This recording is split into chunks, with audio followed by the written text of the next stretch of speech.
好，我们来聊一些美好的事情，持续回到美好的部分。这个最近去这个巴黎也算玩得蛮开心的，很开心，虽然很累。去时装周，对，去跑了哪些品牌啊？我原本跑的品牌是那个夏姿。对，然后7天的行程，对，然后跟玉玺一起嘛。对啊，对啊，去年有去，然后去年去了之后，发现品牌开始认识他，所以今年有很多品牌邀约他这样子。对，很帅啊，很帅啊，还有高。对啊，所以你们去了以后7天是很赶的嘛？因为7天只去2场秀。我是本来只有1场啊，然后但后来到那边去的时候，我也不知道为什么我的造型师就说，突然有一些厂商想要找你一起去看秀，这样子。这很难临时找。对，你有去过吗？我有去过，我去的是米兰。对，我去意大利的时候，他们那个其实他们的手背很森严呢。对，有时候他是不让你身边的工作人员一起进去。都要用闯的啊，就有点像妈妈带那个襁褓中的婴孩一样，然后要紧紧的抱着，就是要闯出火海。硬闯。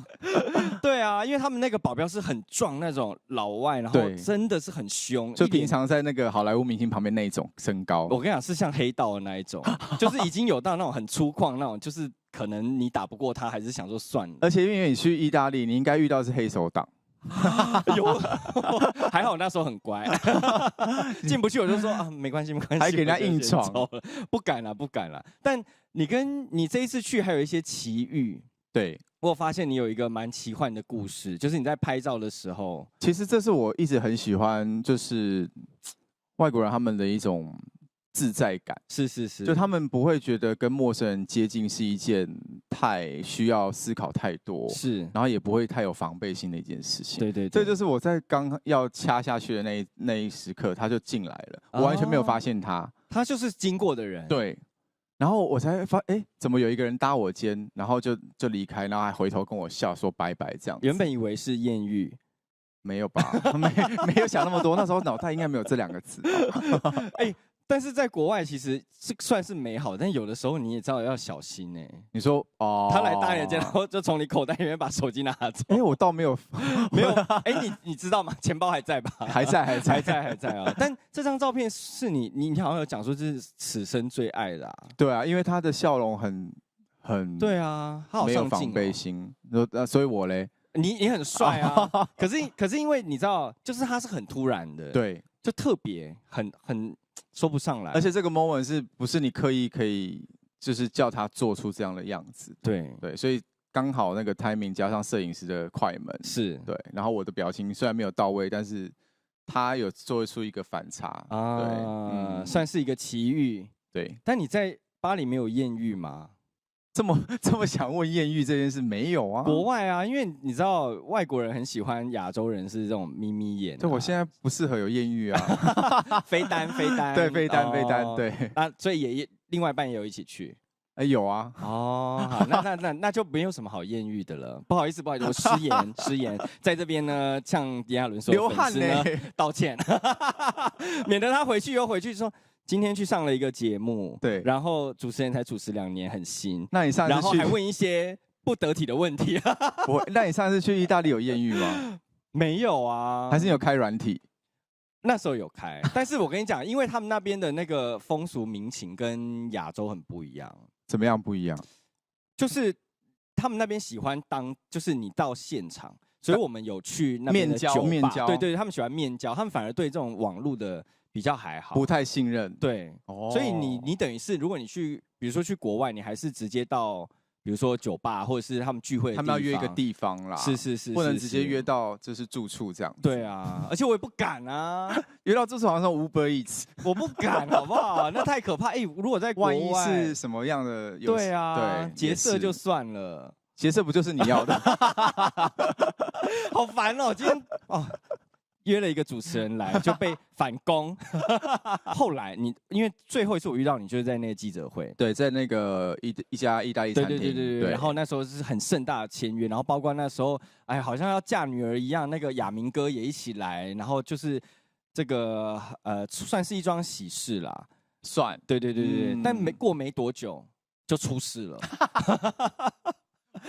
我好奇的事情是，你那时候有跟玉玺聊吗？没有这件事情没有。对，然后我当下的感受是，哇，才就像你说的，刚刚那么盛大，然后不管是他怎么想，或是经纪人怎么想，或是他爸爸怎么想，所有的一切都在我的当下马上压到我的肩上。是，对。那怎么办啊？你那个怎么办？没有啊，就是看看能不能扛着走。因为他们那时候说还是很信任你，还是会继续嘛。我觉得身边亲近的人应该都知道我大概是长什么样的人啊，因为其实就是那样。我其实这几年都过得，这5、6年都是过得蛮直接的，就是我心里想什么就怎么样过这样子。所以他们应该有感受到这一块啊，所以才愿意就是继续，然后用精神上的支持，用行动上的支持，但没有多说什么这样子。有让你觉得比较暖心或感动的事吗？因为其实你们也算是合作关系，一定是有彼此一定的信赖。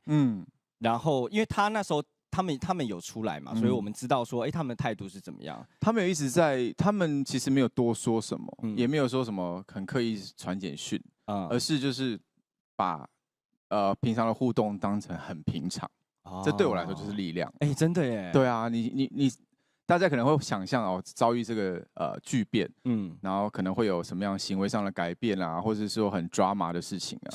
但是就像第一次遇到亲人离开的那种感受，就是你以为你会当下大哭，但其实没有。你有时候还在思考说，我到底要怎么反应？然后甚至是你在思考要怎么反应的这个反应呢，让你会有一点愧疚。我是不是应该要很难过很难过，要像电视上的琼瑶那样子，就是哭的。眼线都花了什么的，但突然很想演一段，但算了，表演欲很强，但就没有。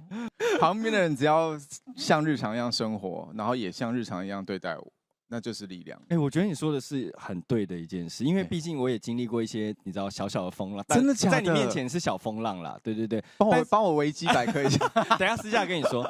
但是呢，我觉得我那时候其实也是需要很大内心的力量，然后其实我后来发现。身边最关心你的人，反而是越静观其变的人。对，像我那时候，可能我妈妈他们也会就是从我的姐姐那边去问说，怎么了，怎么了，什么什么的，但是她不会直接来问我，然后反而是会就是要我按时吃饭啦，然后吃了没啊，什么什么的，这就是很日常的关心，就是过好生活。对，有一天他就会有看到。出口的是，或是时机，反而是那种平常不熟的，没有很好的，一直在那边问说你还好吗？你还好吗？还关你？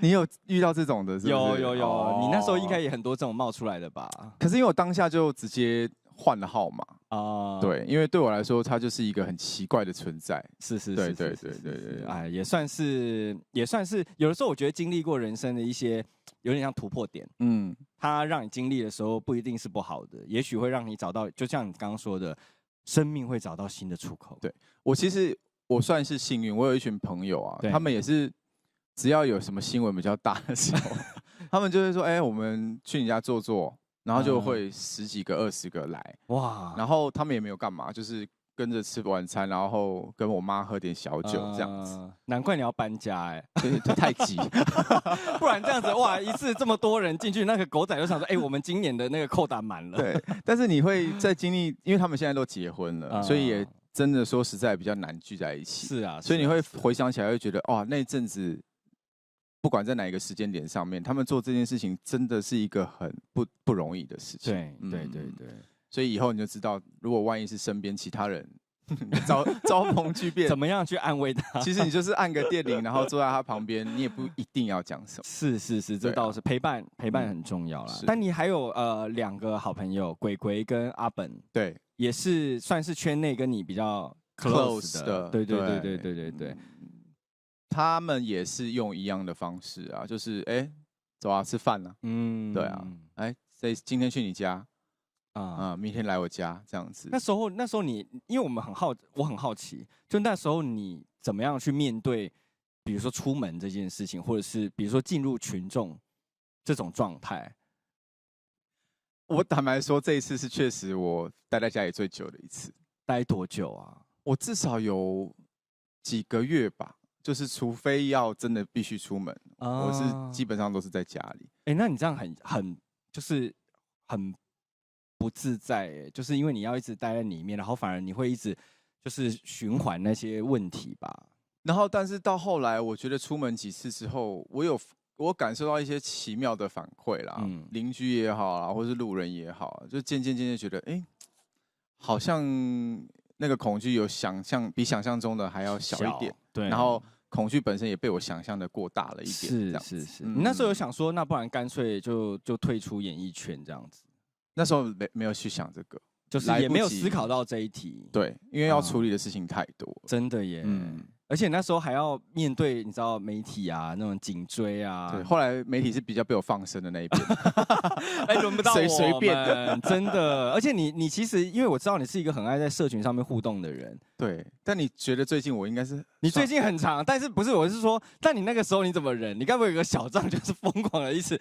我还是要发文。我其实没有小账对。然后后来觉得发文更难受。是对，所以我就先选择不要发文。然后其实唐老师有说了，不要发文。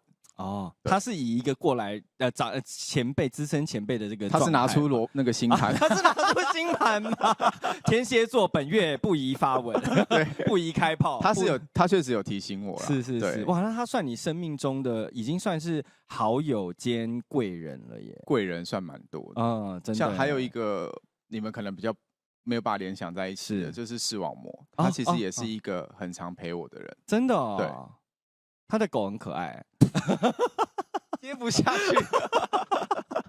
他家的狗跟我家的狗不能处在一个空间哦，好，因为他会讨厌小狗。是，对，你跟那个唐老师，对，然后你在这个低潮的时候，你没有想说找一个智者可以去比如说未知的状况，